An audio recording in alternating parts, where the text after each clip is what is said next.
Race fans, it's about that time of year where the NASCAR Cup Series will head out to my least favorite track on the schedule, which is the Richmond International Raceway.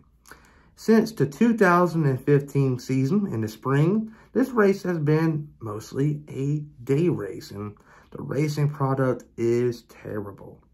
And to make things worse, this Sunday is a day race, but also in August, the race is going to be a day race also. So we're getting no night Richmond race in the year of 2022.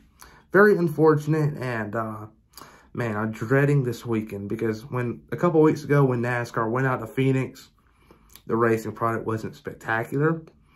And I expect the same to be here at Richmond. Hopefully I'm wrong, but hopefully I'm wrong. I really hope I'm wrong, but I don't expect much different. But we're here. I'm here today not to talk about that. I'm here to give y'all my predictions. And I'm also doing a Pick 5 contest, so comment down below to be entered, but let's get started. Hey, it's Ricky Stenhouse Jr. here at Kroger, and you're watching William Blackwell on YouTube.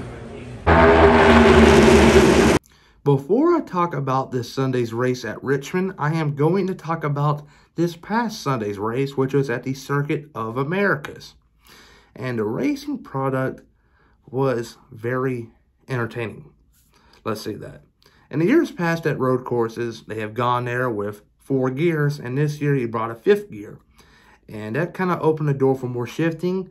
And once you have more shifting, that opens the door for a lot more passing opportunities, and we did see that come into play. So bravo NASCAR, and we saw a lot of entertainment early on. We saw Daniel Suarez getting the job done in stage number 1. Shortly after that, on the following restart, spun around, had a flat spot, and his day just went pretty much downhill from there on. And then we saw Denny Hamlin getting the checker flag at the end of stage number 2. And after that, you won the stage, bad thing is going to happen to you, and he lost power steering. Very unfortunate breaks that took place for both of the stage winners, Daniel Suarez and Denny Hamlin. But they both managed to come back up at some point in time, but Suarez just faded away at the end. Very unfortunate for him. If you would have asked me what car I thought from Trackhouse Racing was going to win today, I would have said Suarez had the 2nd place starting position. And I thought things were going for him after he won stage 1. But Chastain went up there and won the race. Ross Chastain did a great job. The last 2 weeks have been very tough pills to swallow, finishing runner-up at Atlanta and in Phoenix. And at Atlanta, I know it had to hurt him because if Christopher Bell would have stayed in line, he would have probably had a chance to win the race, but also have Bell a chance to win too. But Bell was just going for it all and just decided to get out of line and ruin all the momentum. But that's for a whole nother video. But Chastain has gone through it all, through the ups and downs in all 3 series, Truck, Xfinity, and Cup. So glad to see him win. And he's now playoff racing. So Trackhouse Racing has 1 car in the playoffs. So now they'll tune their attention to the 99 camp and trying to get them into victory lane, which is going to happen at some point in time. But where will it happen? I would assume at a road course, maybe, or maybe when I go to Michigan in the summer. That might be the opportunity there. That's where Suarez collected his first Xfinity win, so never count him out. But Trackhouse Racing got their first win, a big day for them. Justin Marks came from driving a NASCAR and Xfinity series to being a Cup owner. A big change up, and Pitbull came in as a co-owner, and they're doing great things. Within the last 5 months, we saw Michael Jordan go into victory lane with Bubba Wallace in the 23 car. And now we're seeing Pitbull go to victory lane. You'd like to see these new owners that are coming in and investing heavily into the sport and going right into victory lane. This next-gen car is a big factor why they're doing that. It's making the playing field much more even. Because if we're being honest here, 1 year ago, we would not have been talking about Ross Chastain and Daniel Suarez contending for wins week in and week out. Maybe at a short track, maybe at a road course here and there, but not every single week when we go to like an intermediate. And that just shows you how much a year makes and a new car makes for the team. But Ross Chastain won this past Sunday at COTA. Finishing runner-up to him was the 48 car of Alex Bowman. Early on in the race, Alex Bowman had a very fast car in the longer run. But at the middle stages of the race, he kind of faded back, and at the end, he found himself up front in third place, and A.J. Allmendinger and Ross Chastain went back and forth, and Bowman went through it all and finished runner-up. Not a bad day for him overall. He will gladly take runner-up as he will claim the points lead in the playoffs, and big day for him and Greg Ives. Big day. Finishing third was Christopher Bell, a great rebound after last week where he initially finished second, but NASCAR went back and reviewed it and deemed that he went below the double yellow line, so he was sent all the way back to the mid-20s as a race result at Atlanta. Crossing that line was very brutal for him, and I know it kind of upset that whole team throughout the week and making them eager to have a great result, which they did, P3, with no power steering to add. Great day for Christopher Bell, and his time is coming also in Richmond. Might be the place. Time will tell. But finishing fourth was the 9-car Chase Elliott. He was a driver that I expected to be up front, but he wasn't really through the main parts of the race. He came up there at the end and collected a fourth-place finish, but he was nowhere near the lead.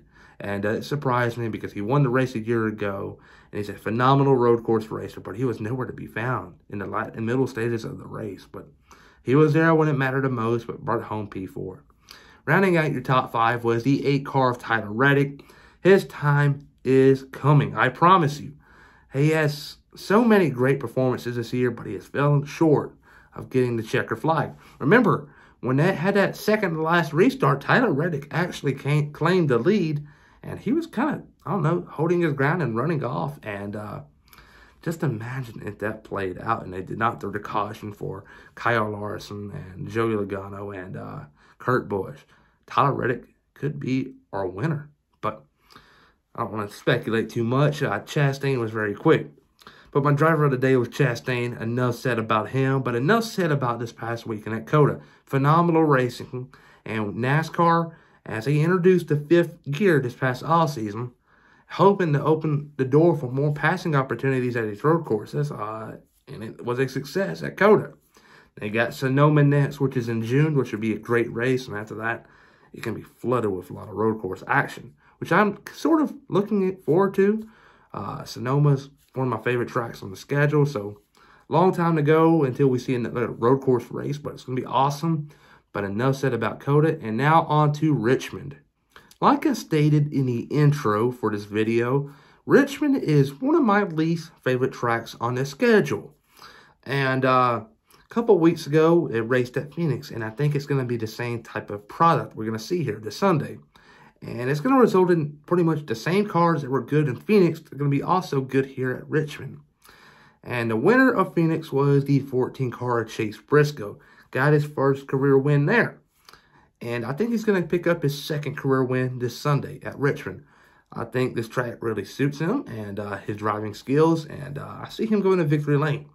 Heartbreaker in the last 2 events at Atlanta. He was poised to have a top 10 finish, but Bubba Wallace got up into the wall and ruined both Ryan Blaney and Chase Briscoe's momentum, and they just fell on back. But he was not going to win a race, but he was going to bring home inside the top 10. And then the Circuit of America rolls around. He was in second place. And next thing you know, the 16-car bumps him off track and NASCAR gives him a penalty. But luckily, a caution came out. And next thing you know, NASCAR reviewed the video again and it took away the penalty from the 14 camp. But that was big for them. And next thing you know, they came down pit road, picked 4 set of tires on, and came back out and had another flat spot. Bad day for Briscoe. They're hoping to turn things around after a 30th place finish, and I think they will go to victory lane. But Chase Briscoe will win the second race of his career and the season, and Stewart-Haas Racing is going to scratch their heads a little bit more after this one, because who would have expected out of their whole driver lineup for Chase Briscoe to start off with a win and possibly 2 wins? I would have thought it had been Kevin Harvick or at least Eric Almirola. Almirola has been very consistent, but Harvick's just off the pace. But runner-up will be the 22-car of Joey Logano. Joey Logano, in the past at Richmond, has been very successful, won a couple of times, and came close to winning back in the spring race of 2019.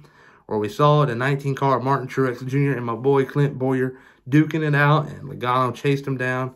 Came close to beating Truex at the end, but I expect him to be a force to reckon with this Sunday afternoon at Richmond. Third place will be the 8 car of Tyler Reddick.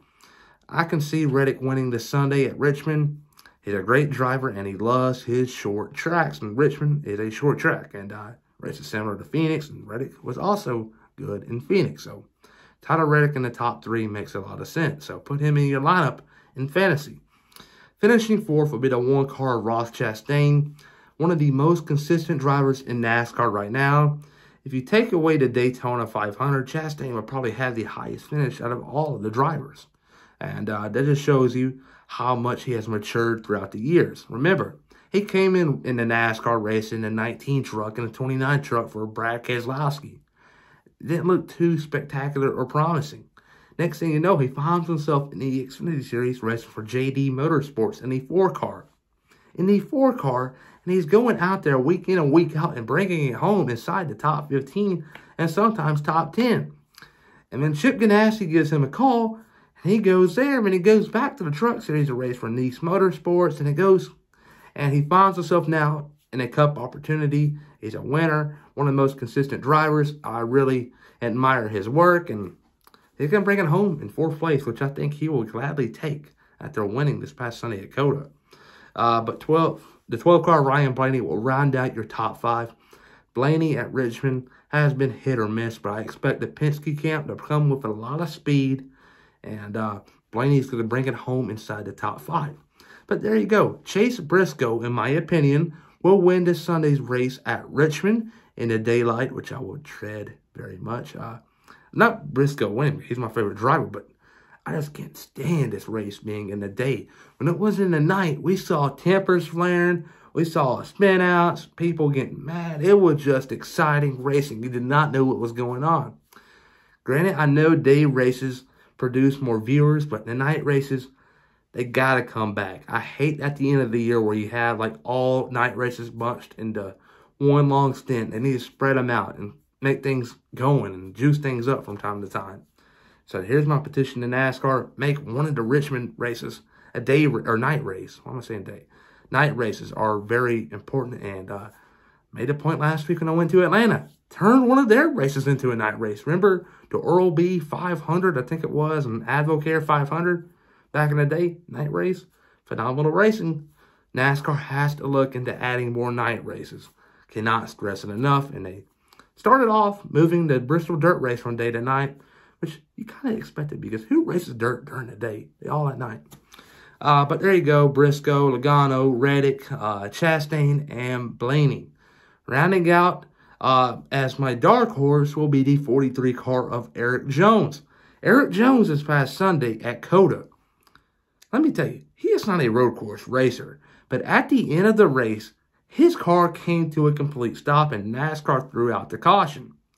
Eric Jones somehow managed to bring it home inside the top 10. And that just shows you a zero giving up mentality that Eric Jones and that team has over there. They were very competitive out in Fontana a couple weeks ago. At Phoenix, they were all right with speed. They lacked the long run speed, which is the speed you need because Richmond, it's not going to be a bunch of short runs. It's going to be a long run because I just think it's going to be a clean race, not much damage going on. And it's going to be a not expensive weekend because that time is coming. You got Martinsville, Bristol, and Talladega. Those are going to be very expensive for the team owners. But Richmond, I expect it to be very clean. And if Eric Jones can keep it clean, out of the wall, I think he can bring it home inside the top 10, which would not surprise me, and I'm sure a lot of y'all. But everybody, though, remember to please like and subscribe and comment down below your predictions, your top 5 to be entered in this Sunday's Pick 5 contest. Because I have cool hero cards like this to give away, like a Ryan Blaney. I'm going to grab a couple. You got a Kyle Larson, Chase Elliott, William Byron, and we're going to show one more, and a Chase Briscoe. Got a lot of big-name drivers, hero cards that I got to give away. So comment down below to be entered, and stay tuned for giveaways on my Twitter page at WBlackwell72. I'm going to do a lot of giveaways throughout the week, so stay tuned. Please like and subscribe.